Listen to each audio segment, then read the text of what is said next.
Total 30 प्रश्न का discuss कर दिया हूँ पॉलिटिकल साइंस का, और टोटल 50 प्रश्न आएंगे। तो चलिए वीडियो को स्टार्ट करते हैं, और वीडियो को ध्यान से देखिएगा वीडियो को, और अंत तक देखिएगा, तभी आपको समझ में आएंगे, ठीक है।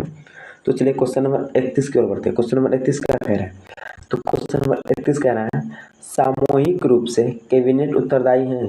तो सामूहिक रूप से कैबिनेट जो उत्तरदायी है वो किसके लिए उत्तरदायी है? देखिए, ऑप्शन ए है राष्ट्रपति के लिए, और ऑप्शन बी है प्रधानमंत्री के प्रति, ऑप्शन सी है संसद के प्रति, ऑप्शन डी है लोकसभा के प्रति।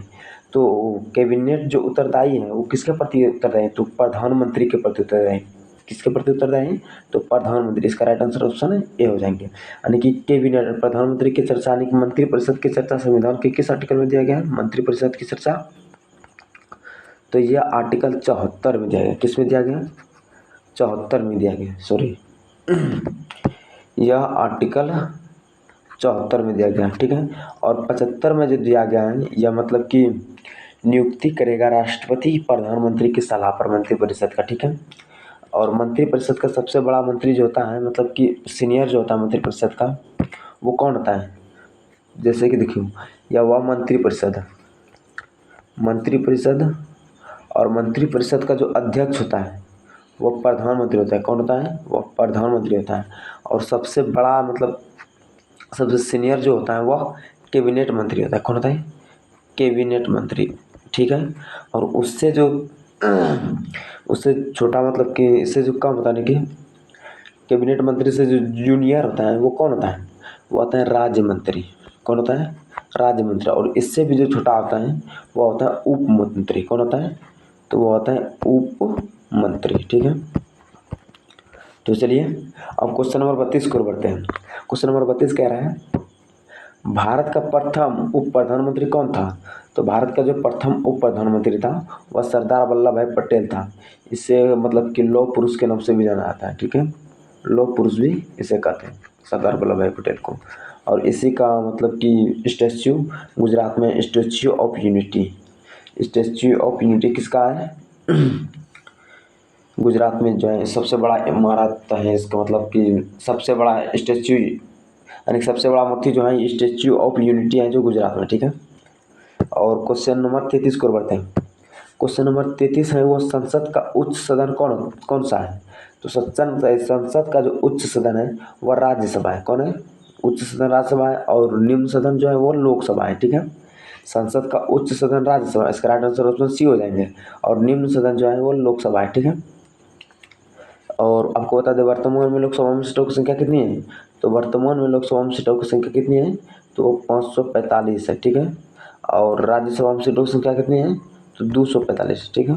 चलिए क्वेश्चन नंबर 34 को बढ़ते हैं। कह रहे हैं, संसद का कौन सा सदन अस्थायी सदन के रूप में जाना जाता है? तो अस्थायी सदस्य जो होता है संसद का वो होता है राज्यसभा। कौन होता है? राज्यसभा अस्थायी होता है। राज्यसभा क्या होता है?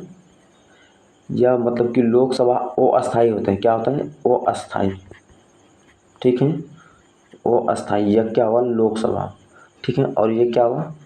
राज्यसभा। ये जो होता है यह अस्थायी होता है, ठीक है, अस्थायी होता है। और इसका जो देखिए वो कौन होता है? वो सभापति होता है। कौन होता है? सभापति।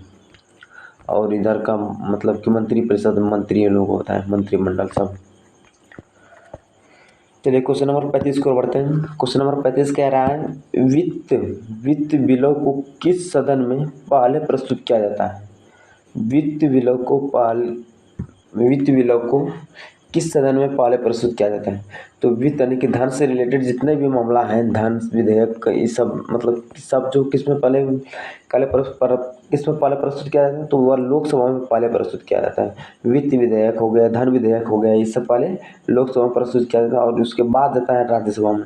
और राज्यसभा में 14 दिन तक रहता है। अगर 14 दिन तक नहीं रहता ये तो अपने फिर लोकसभा में आ जाता है, ठीक है। क्वेश्चन नंबर 36 को बढ़ते हैं। क्वेश्चन नंबर 36 कह रहा है, लोकसभा के अध्यक्ष का चुनाव होता है। अब बताइए, लोकसभा का जो अध्यक्ष होता है उसका चुनाव होता है। ऑप्शन ए है राष्ट्रपति द्वारा, ऑप्शन बी है प्रधानमंत्री द्वारा, ऑप्शन सी है लोकसभा द्वारा, ऑप्शन डी है राज्यसभा द्वारा। तो इसका राइट आंसर जो हो जाएंगे वो हो जाएंगे लोकसभा द्वारा। लोकसभा का जो चुनाव होता है वो लोकसभा के द्वारा ही चुनाव होता है, ठीक है। और क्वेश्चन नंबर 37 देखिए क्या कह रहा है। क्वेश्चन नंबर 37 कह रहा है प्रथम लोकसभा का अध्यक्ष कौन थे। तो प्रथम लोकसभा का जो अध्यक्ष थे वो कौन थे, तो वह जीबी मावलंकर थे। कौन थे, जीबी मावलंकर, ये प्रथम लोकसभा का अध्यक्ष थे। ठीक है, और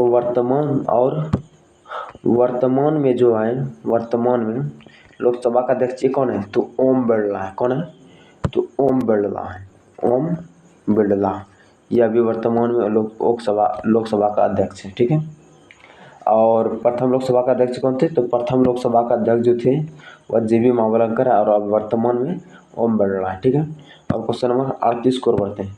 क्वेश्चन नंबर 38 देखिए क्या कह रहा है। क्वेश्चन नंबर 38 कह रहा है राज्यसभा की पहली बैठक कब हुई थी।